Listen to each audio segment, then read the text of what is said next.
जय श्री राम। इस भाग में देखिए, सुनिएगा, जब निषाद राज जी वापस लौट आते हैं उसके बाद सुमंत्र जी कितने दुखी होते हैं, जरा ध्यान से सुनिएगा। फिर हूँ निषाद प्रभु पहुँचाई, और सचिव सहित रथ देखे से आई। मंत्री बिकल बिलेक निषादु, और कहीं न जाई जस भयहूँ विषादु। प्रभु श्री रामचंद्र जी को पहुंचा कर जब निषाद राज लौटा, तब आकर उनके रथ को मंत्री सुमंत्र सहित देखा। मंत्री को व्याकुल देखकर निषाद को जैसा दुख हुआ वह कहा नहीं जाता।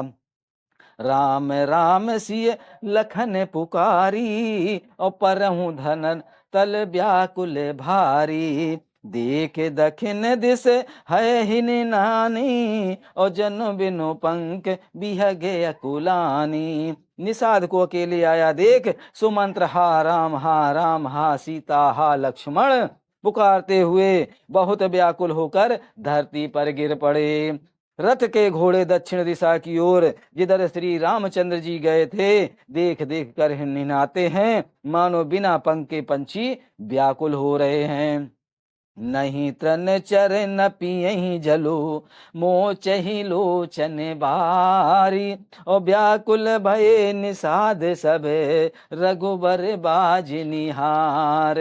वे ना तो घास चरते हैं ना पानी पीते हैं, केवल आंखों से जल बहा रहे हैं। श्री रामचंद्र जी के घोड़ों की इस दशा में देखकर सब निषाद व्याकुल हो गए। धर धीरज तब कहीं निषादो, और अब सुमंत पर हरहूं विषादो। तो मैं पंडित परमारथ ज्ञाता, और धरऊं धीर लख विमुख विधाता। तब धीरज धर कर निषाद राज कहने लगा, हे सुमंत्र जी, आप विषाद को छोड़िए। आप पंडित और परमार्थ के जानने वाले हैं, विधाता को प्रतिकूल जानकर धैर्य धारण कीजिए।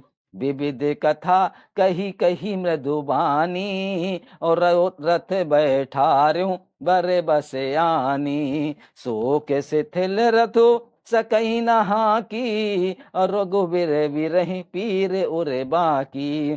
कोमल वाणी से भांति भांति कथाएं कहकर निषाद ने जबरदस्ती लाकर सुमंत्र को रथ पर बैठाया, परंतु शोक के मारे वे इतने शिथिल हैं कि रथ को हाँक नहीं सकते। उनके हृदय में श्री रामचंद्र जी के विरह की बड़ी तीव्र वेदना है।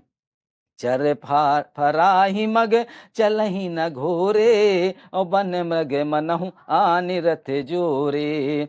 अड़ुद फरही फिरी हे रही पीछे, और राम वियोग विकल दुख तीखे। घोड़े तड़फड़ाते हैं और ठीक रास्ते पर नहीं चलते हैं, मानो जंगली पशु लाकर रथ में जोत दिए गए हों। वे श्री रामचंद्र के वियोग घोड़े कभी ठोकर खाकर गिर पड़ते हैं, कभी घूम कर पीछे की ओर देखने लगते हैं। वे तीक्ष्ण दुख के व्याकुल हैं। जो कहे राम लखन बह देही, और हिंकर हित हे रही तेही। बाज बिरह गत कही के में जाती, और बिनु मनि फनिक विकल जही भांति। अर्थात जो कोई राम लक्ष्मण या जानकी का नाम ले लेता है, घोड़े हिनहिनाकर उनकी ओर प्यार से देखने लगते हैं। घोड़ों की विरह दशा कैसी कहीं आ नहीं सकती। वे ऐसे व्याकुल हैं जैसे मणि के बिना सांप व्याकुल होता है।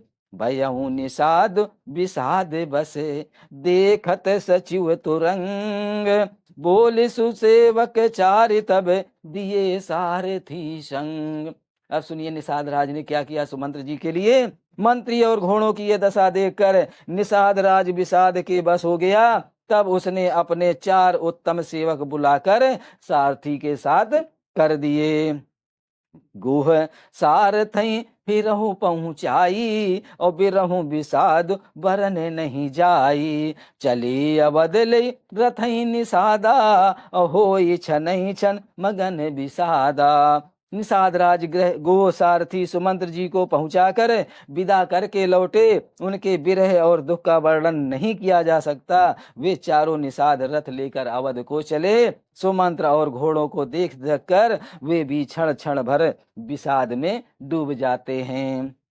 सोचे सुमंत्र विकल दुख दीना, और धिग जीवन रघुबीर बिहीना। रहे न अंतहु अधम शरीरू, और जसु न लहूं बिछरत रघुबीरू। व्याकुल और दुख से दीन हुए सुमंत्र जी सोचते हैं कि रघुवीर के बिना जीने को धिक्कार है। आखिर यह अधम शरीर रहेगा तो है ही नहीं, अभी श्री रामचंद्र जी के बिछुड़ते ही छूटकर इसने यश क्यों नहीं ले लेता।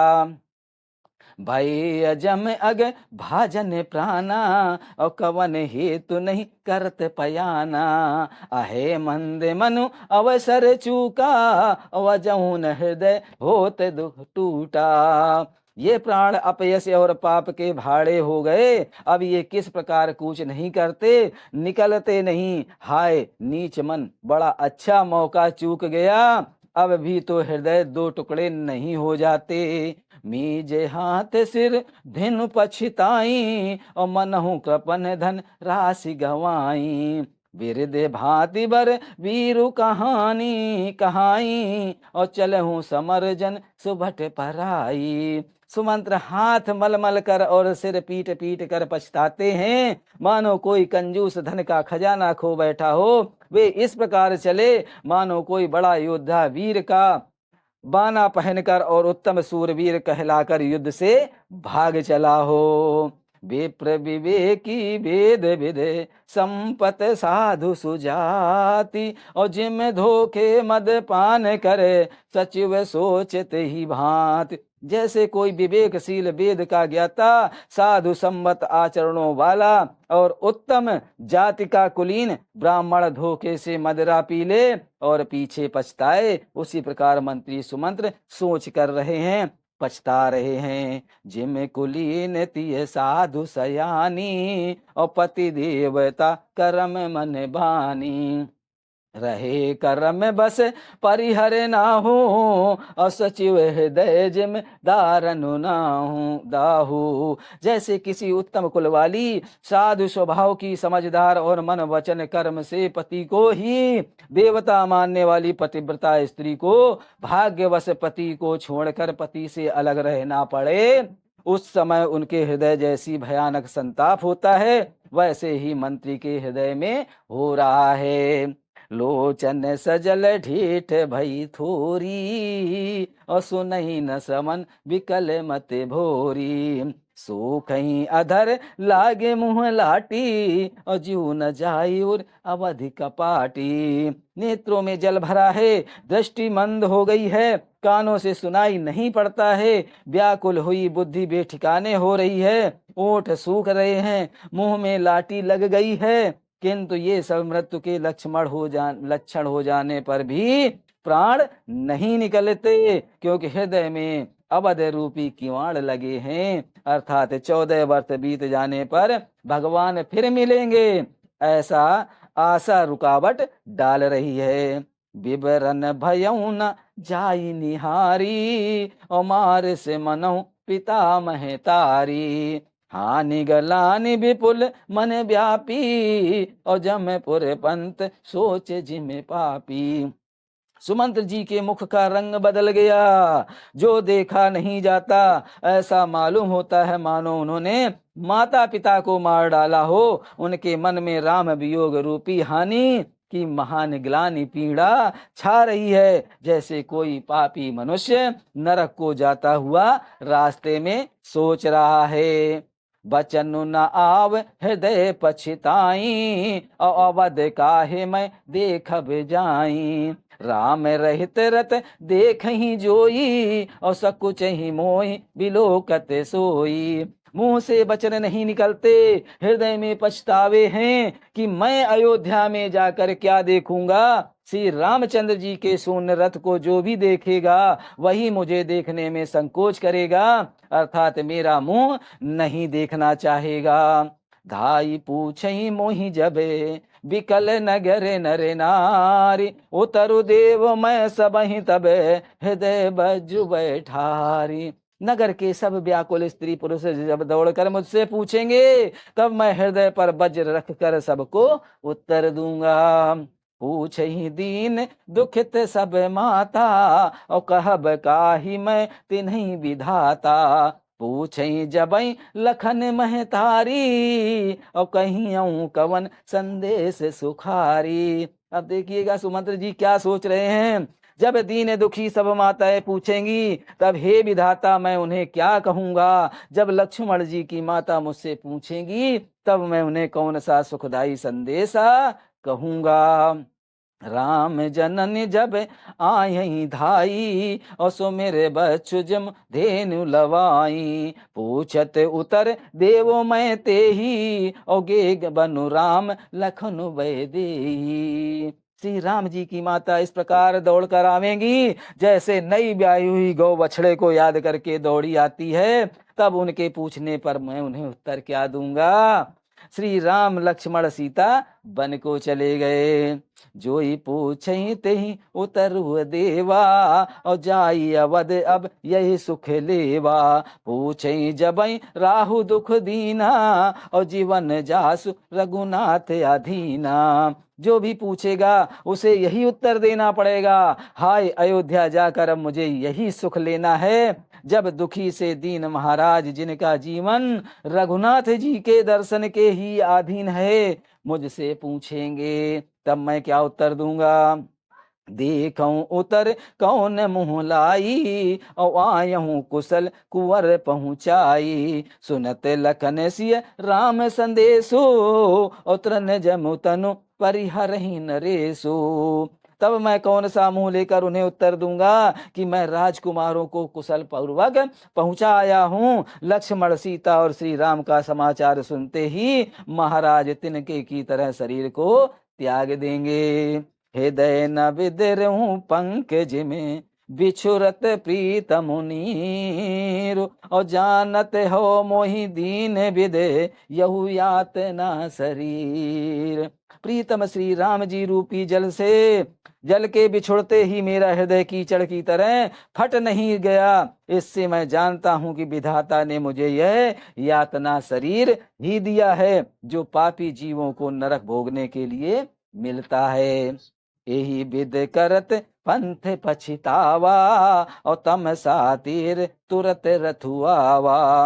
विदा किए कर विनय निषादा, और फिरे पाए पर विकल विषादा। सुमंत्र इस प्रकार मार्ग में पछतावा कर रहे थे। इतने में ही रथ तुरंत तमसा नदी के तट पर आ पहुंचा। मंत्री ने विनय करके चारों निषादों को विदा किया। वे विषाद से व्याकुल होते हुए सुमंत्र के पैरों पड़कर लौटे।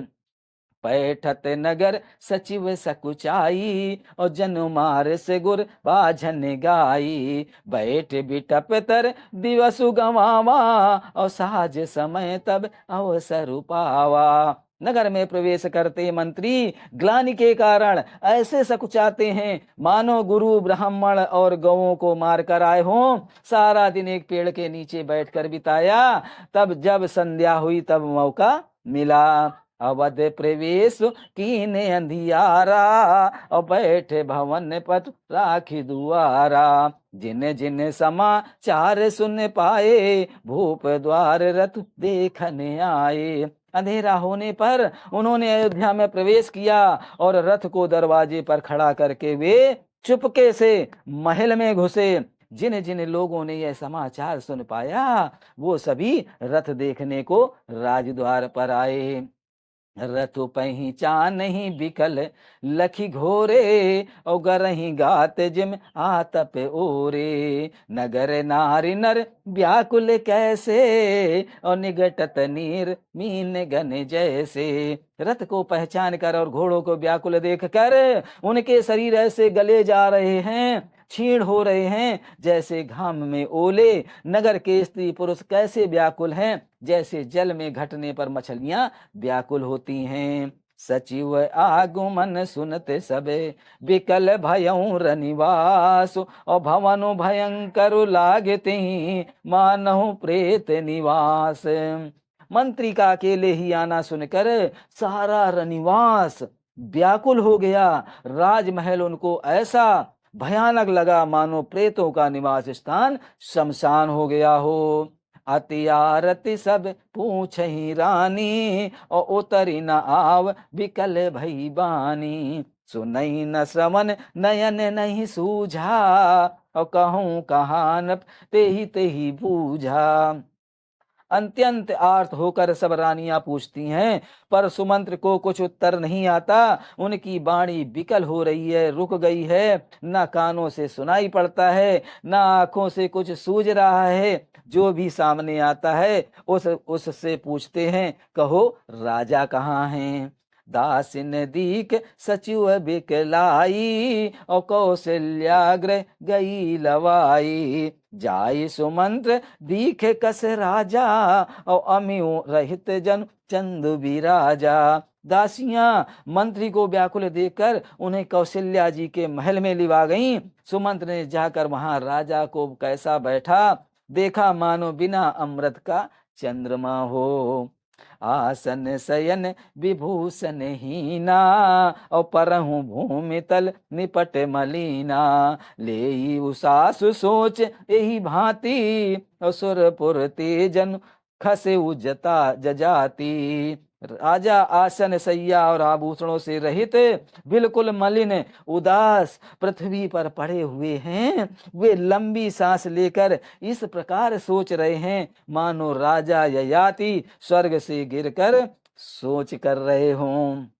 लेत सोच भर छिन छिनु छाती, और जनु जरि पंख परहु संपाती। राम राम कह राम सनेही, सुनिएगा, राम राम कह राम सनेही, अपुन कहे राम लखन बैदेही।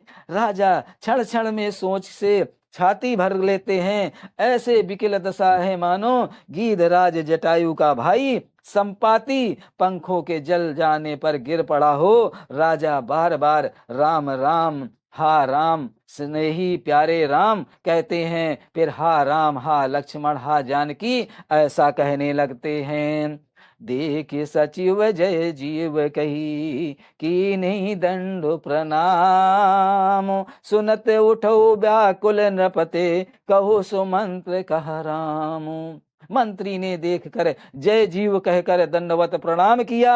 सुनते ही राजा व्याकुल होकर उठे और बोले, सुमंत्र कहो राम कहाँ हैं। भूप सुमंत्र लीने उरेलाई, और बूढ़त कछु आधार जनु पाई। सहित स्नेह निकट बैठारी, और पूछत राव नयन भरी बारी। राजा ने सुमंत्र को हृदय से लगा लिया, मानो डूबते हुए आदमी को कुछ सहारा मिल गया हो। मंत्री को स्नेह के साथ पास बैठाकर नेत्रों में जल भरकर राजा पूछने लगे, राम कुशल कहू सखा सने हो सनेही, और कहे रघुनाथ लखन बैदेही। आने फेर की बनही सिधाए, और सुनत सचिव लोचन जल छाए। हे मेरे प्रेमी सखा, श्री राम की कुशल कहो, बताओ श्री राम लक्ष्मण और जानकी कहाँ हैं। उन्हें लौटा लाए हो या वे वन को चले गए। यह सुनते ही मंत्री के नेत्रों में जल भर आया। सो के विकल पुण्य पूछ नरेशो, और कहो सिय राम लखन संदेशो। राम रूप गुण शील स्वभाव, और सुमिर सुमिर और सोचत राव। शोक से व्याकुल होकर राजा फिर पूछने लगे, सीता राम और लक्ष्मण का संदेशा तो कहो। सीता और राम लक्ष्मण का संदेशा तो कहो। श्री रामचंद्र जी के रूप गुणशील और स्वभाव को याद करके राजा हृदय में सोच करते हैं। राव सुनई दीन बनवासु, और सुनि मन भयउ न हर्ष हरासु। सो सुत बिछुरत गए न प्राणा, और को पापी बड़ मोहि समाना। अब दशरथ जी क्या कह रहे हैं, और कहते हैं, मैंने राजा होने की बात सुनकर वनवास दे दिया। यह सुनकर भी जिस राम के मन में हर्ष और विषाद नहीं हुआ, ऐसे पुत्र के बिछुड़ने पर भी मेरे प्राण क्यों नहीं गए। तब मेरे समान बड़ा पापी कौन होगा। जय श्री राम। आज की रामायण यहीं पर समाप्त होती। आगे का भाग सुनने के लिए हमारे चैनल को सब्सक्राइब करें और हमारी आने वाली रामायण की प्रतिदिन की सीरीज को जरूर सुनें। जय श्री राम, जय श्री राम।